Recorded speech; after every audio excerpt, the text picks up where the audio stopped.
بنی اسرائیل 100. اعوذ باللہ من الشیطان الرجیم.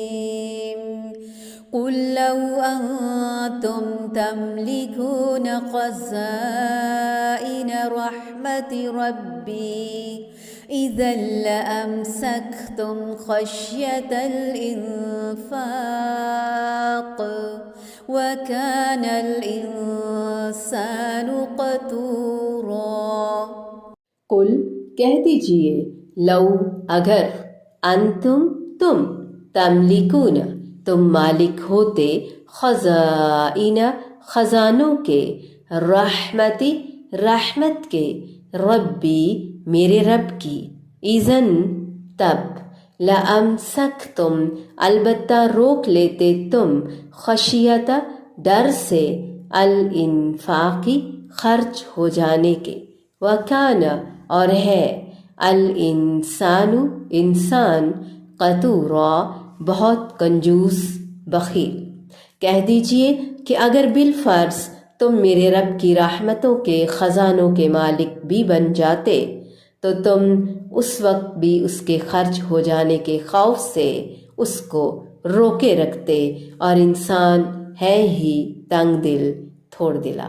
خشیت الانفاق کا مطلب ہے اس خوف سے کہ خرچ کر کے ختم کر ڈالیں گے، اس کے بعد فقیر ہو جائیں گے، حالانکہ یہ خزانہ الہی ہے جو کبھی بھی ختم ہونے والا نہیں، لیکن چونکہ انسان تنگ دل واقع ہوا ہے اس لیے بخل سے کام لیتا ہے. دوسرے مقام پر اللہ رب العزت نے فرمایا، ام لہم نصیب من الملک فاذا لا یؤتون الناس نقیرا. ان کو اگر اللہ تعالیٰ کی بادشاہی میں سے کچھ حصہ مل جائے تو یہ لوگوں کو کچھ بھی نہ دیں. نقیر کھجور کی گٹھلی میں جو گڑا ہوتا ہے اس کو کہتے ہیں، یعنی تل برابر بھی کسی کو نہ دیں. یہ تو اللہ تعالیٰ کی مہربانی اور اس کا فضل اور کرم ہے کہ اس نے اپنے خزانوں کے منہ لوگوں کے لیے کھولے ہوئے ہیں.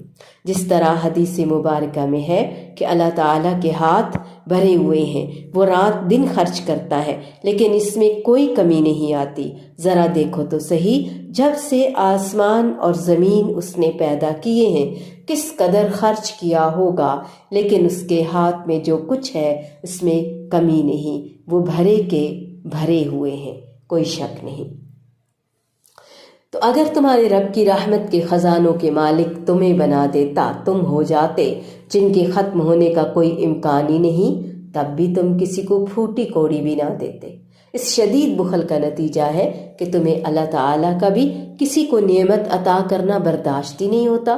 نہ تمہیں یہ برداشت ہوتا ہے کہ اللہ تعالیٰ نے محمد صلی اللہ علیہ وآلہ وسلم کو نبوت سے سرفراز فرمایا، اس لیے کہ تم محمد صلی اللہ علیہ وآلہ وسلم کی نبوت اور رسالت پر حسد اور بخل کرتے ہو.